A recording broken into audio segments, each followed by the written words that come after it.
5.4, 5.5 ये है, तो एक इससे पीछे यहाँ से, ठीक है, ये आ गया AB 5.4। मैं ज़रा दूर करके इसलिए लिख रही हूँ कि अभी इसमें बहुत गिचमिच बनेगा।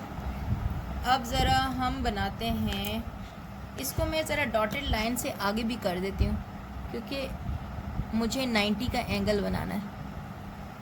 यहाँ तक तो मेरी लाइन है ना,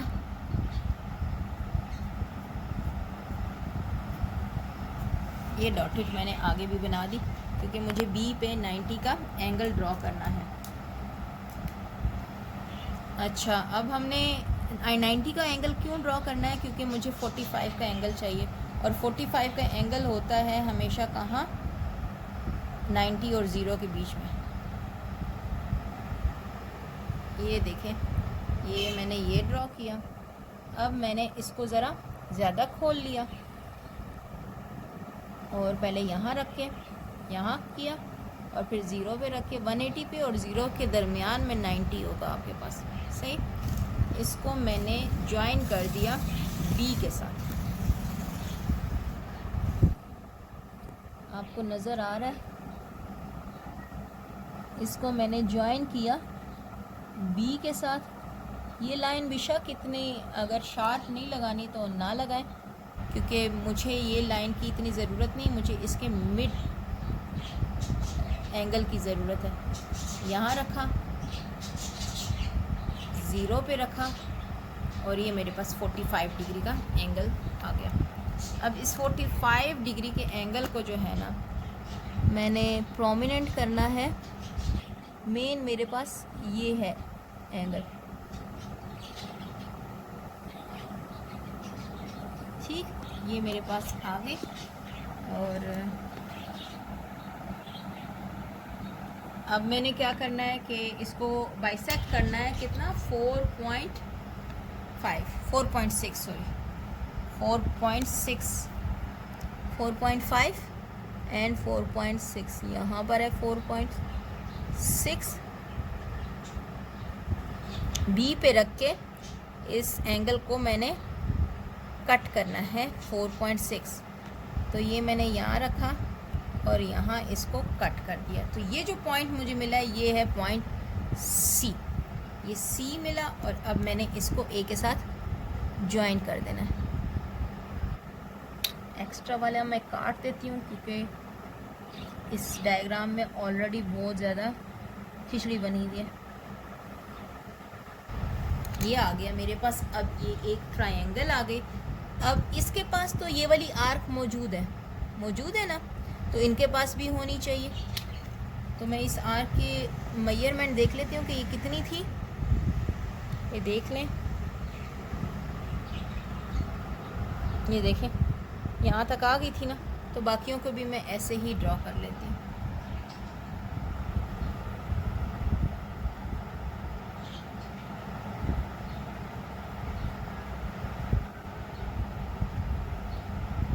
एंगल बाइसेक्टर्स बनाने हैं तो पहले एंगल्स तो पता चले, ठीक। अब क्या करना है कि इनको बाइसेक्ट करने के लिए इस पॉइंट पे और इस पॉइंट पे आर्क लगानी है, इस पॉइंट पे और इस पॉइंट पे, इस पॉइंट पे और इस पॉइंट पे। कंपास को रख के, कंपास को खोला ज़्यादा इसलिए खोला था कि दूर सर्कल से ज़रा दूर। अब अगर आपने इसको काटना है एक्स्ट्रा वाले को, थोड़े थोड़े से आर्क्स को छोटा कर लें। इंटरसेक्टिंग पॉइंट जो है ना नहीं गुम होने चाहिए, लेकिन आर्क जो है बेशक छोटी हो जाए, सही। मैंने इस पॉइंट पे रखा और आर्क लगाई। जहाँ मर्ज़ी है बाहर लगती है, अंदर मैं इसलिए नहीं लगाना चाह रही कि ऑलरेडी ट्रायंगल बहुत छोटी है।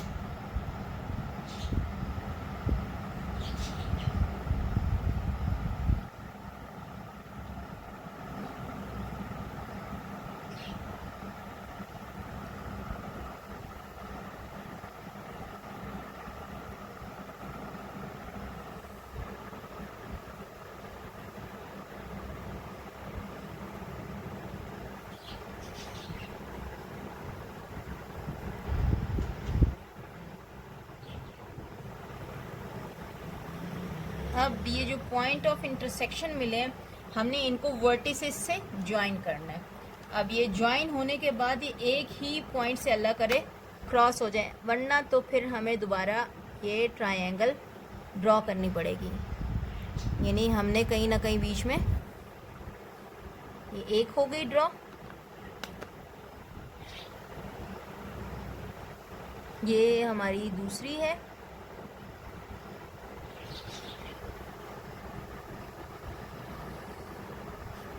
दूसरी हो गई ड्रॉ। अब हमारी ये तीसरी होगी,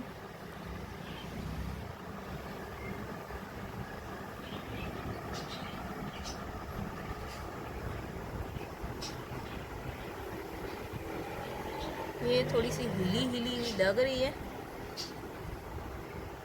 थोड़ी सी मुझे हिली हिली लग रही है। कहाँ से? ये वाली सी वाले पॉइंट पे अगर आप देखें, बहुत ए वाले से हिली है।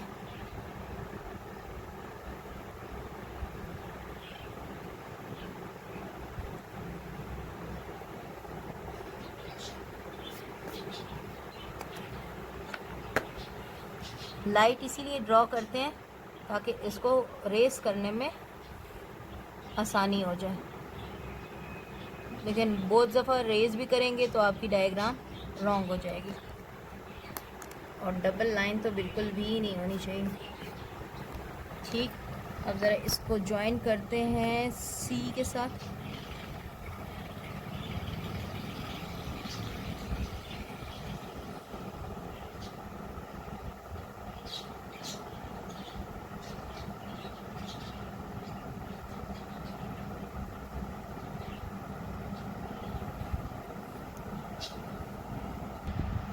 ए को ज्वाइन करते हैं दोबारा।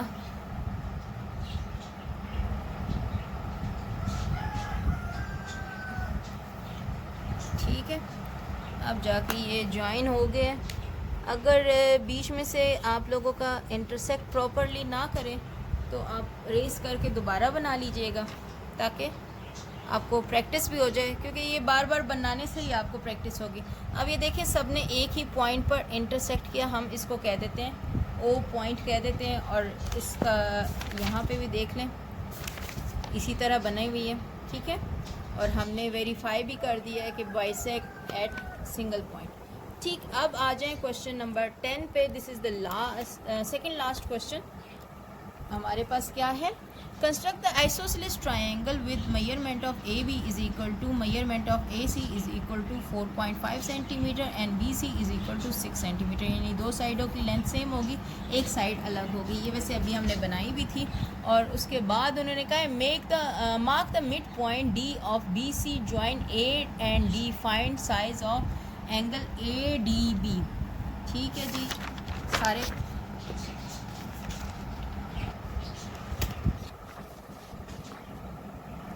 कर लेते हैं इसको।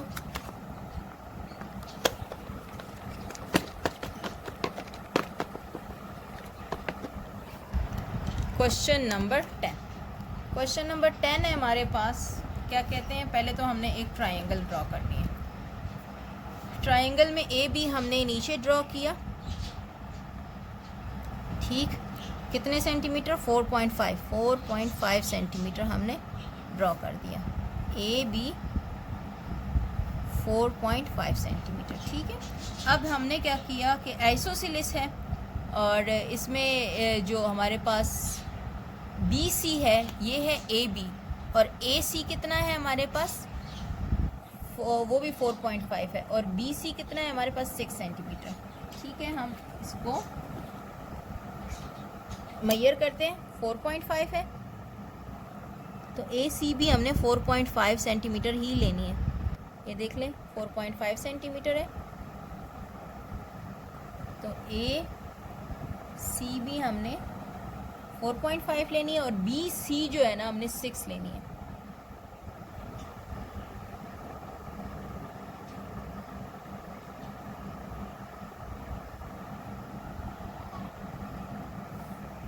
बी सी हमने 6 लेनी है। अब ये जिन जगह पे जिस पॉइंट पे इंटरसेक्ट किया वहाँ से हम ज्वाइन कर लेंगे। ये है सी, सी को हमने ए के साथ ज्वाइन किया और सी को हमने बी के साथ ज्वाइन किया। ठीक है, अब वो कहते हैं mark the mid point of B C का मिड पॉइंट मार्क करें। मिड पॉइंट वैसे ही आपने मार्क करना है जैसे हमने पहले किया था, यानी कि बी पे हमने आर्क लगाई मोर देन हाफ खोल के, और सी पे भी हमने आर्क लगाई मोर देन हाफ खोल के। अब हमने इसको ए के साथ ज्वाइन कर दिया और जो भी साइज़ होगा वो हमने बताना है। Same question with different measurement मैं आपको पहले भी करा चुकी हूँ। ठीक, अब ये है पॉइंट डी। इस पॉइंट डी को हमने क्या किया, मेजर किया। वो हमेशा 90 ही आएगा, जब वो मिड पॉइंट होता है तो वो 90 ही होता है। देख लें आपका ये 90 ही आता है। This is 90 degree. Question number 11 पे आ जाए। क्वेश्चन नंबर 11 कहते हैं construct the triangle A B C. Construct the triangle A B C with measurement A B is equal to B C is equal to 4 centimetre and angle B पर जो है वो 60 degree का है। बड़ा आसान सा है, देख लें। ए बी कितना है आपका, आइसोसेलेस ट्राइंगल है। ए बी आपका 4 सेंटीमीटर। ठीक है, 4 सेंटीमीटर। ए एंड बी है, और आपका बी सी कितना है वो हम बाद में देखेंगे। जितना ये मेजरमेंट है मैं मेजर करके रख देती हूँ इस कंपास को। ठीक, और अब हम बी पे एंगल ड्रॉ करेंगे 60 डिग्री का। जो दरमियान में आपके पास लेटर होता है वो एंगल पॉइंट होता है, वर्टिसेस होते हैं। तो हमने देखो इसको सी पे रखा, ज्वाइन किया। ठीक है, और ए से जो है ना, ये 4 सेंटीमीटर का मैंने खोला था,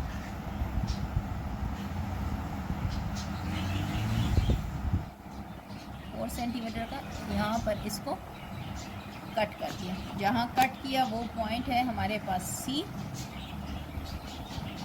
और उसको ज्वाइन कर दिया हमने ए से, और ये एंगल है हमारे पास 60 डिग्री का। ठीक है, और इन्होंने हमें नहीं कहा कि डोंट यूज़ प्रोटेक्टर, तो हमने प्रोटेक्टर यूज़ करके इसको बना लिया। अगर आपने कंपास से करना है तो बेशक कंपास से करें, क्योंकि फर्स्ट आर्क 60 डिग्री होगी। ये काम देख लें एक दफ़ा आप फिर से, और MCQs पहले कर लें आप लोग, फिर हम आपको काम दिखा देते हैं। ओके, कहते हैं MCQs है हमारे पास। Select the correct answer from the given option. Each angle of a equilateral triangle is, each angle कितने का होता है, 60 डिग्री का। ये भी मैंने बताया था, इक्विलेटरल ट्राइंगल में हर एंगल 60 डिग्री का होगा। 60 + 60 + 60 is equal to 180 degree. Which type of the triangle corresponding to the these measurement. A B 6 centimetre है, बी सी 6 सेंटीमीटर है, और ए सी भी 6 सेंटीमीटर है। सब साइड की सब साइड सेम है, तो ये इक्विलेटरल ट्राइंगल है। ठीक है, which type of the triangle is corresponding to these measurement. Angle है 60, एंगल बी है 90, और एंगल सी है 30। तो इसमें 90 आया है, तो राइट एंगल ट्राइंगल होगी, ये राइट एंगल ट्राइंगल है। ठीक है, which of these is a scalene triangle. Scalene triangle वो होते हैं जो हमारे पास डिफरेंट साइड्स की लेंथ डिफरेंट हो। ए बी हमारे पास 7 है, बी सी हमारे पास 6 है, और ए सी हमारे पास 6 है। इसमें 2 सेम है, स्केलन नहीं है। ये 10 है, 9 है, और 8 है, ये स्केलन है। देख लेते हैं कोई और है, ये 5 5 5 ये नहीं है, 6 5 5 ये भी नहीं है। सो इसका मतलब है कि बी जिसमें डिफरेंट साइड्स हैं की लेंथ है वो स्केलियन ट्राइंगल है। इसका 5 देखें, what information is needed to construct an equilateral triangle. Length of the base, एक बेस साइड की आपके पास लेंथ हो, आप इक्विलेटरल ट्राइंगल बना सकते हो। Size of the angle, no, size of angle की ज़रूरत ही नहीं है, इक्विलेटरल ट्राइंगल में होता ही 60 डिग्री का। अल्टीट्यूड ज़रूरत ही नहीं है। The ratio of the length of the side, ratio अगर मिलती है लेकिन वो भी 1 1 1 ही होगी, तो इससे हमें उससे पता नहीं चलता। और उस पैरामीटर भी होना चाहिए रेशो के साथ साथ। सो इसमें सबसे बेस्ट है the length of the base. अगर लेंथ ऑफ द बेस मौजूद है तो इसका मतलब है हम इक्विलेटरल ट्रायंगल बना सकते हैं। ये थे आपके पास MCQs, आप अपनी बुक पे इसको कंप्लीट कर लीजिएगा। देख लें आपने आज क्या किया। ये क्वेश्चन नंबर 6 किया, क्वेश्चन नंबर 6 किया आज आपने, क्वेश्चन नंबर 7 किया, 8 किया, 9 किया, 10 किया और ये क्वेश्चन नंबर 11 किया और हमने MCQs किए। ठीक है, ये आज हमने पूरा काम किया। तो ये इस काम को बहुत अच्छे से कर लीजिएगा और अपने काम को कंप्लीट करें, क्योंकि 7th क्लास मुझे आपकी बहुत फिक्र है। आपके आगे जो है ना आपके पढ़ाई भी टफ होती जाती है, जैसे जैसे क्लास को आप हाई करते जाओ तो पढ़ाई टफ होती है। इसलिए अपना बहुत सारा जो है ना काम प्रॉपर टाइम पे कर लिया करें, आपका पेंडिंग काम कोई ना रहे। बस यही कहना था आपसे। अपना बहुत ख्याल रखें, अपने पेरेंट्स का बहुत ख्याल रखें, दुआओं में याद रखें। Thank you so much. अल्लाह हाफिज़।